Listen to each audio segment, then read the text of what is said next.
magpatuloy po kayo.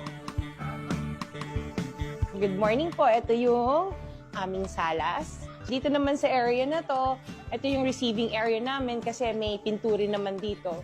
Dito naghihintay yung mga bisita namin. And then, ito yung dining area namin. I have my plate collection.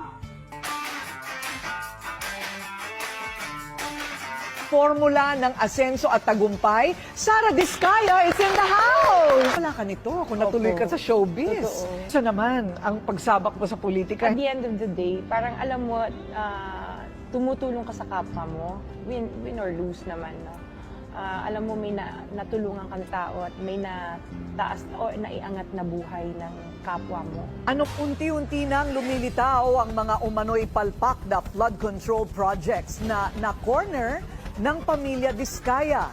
Pero Nitong nakaraang linggo, mismong si President Bongbong Marcos ang nainis matapos makita ang isang 96.4 million peso flood control project sa Bulacan na palpak daw ang pagkakagawa.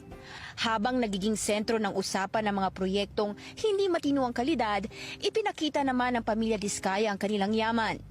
Sa panayam ng Bilyonaryo News Channel, kina Sara at Curly Diskaya noong 2024, ipinagmalaki nila ang nasa 40 sa higit 100 luxury cars nila sa garahe, kabilang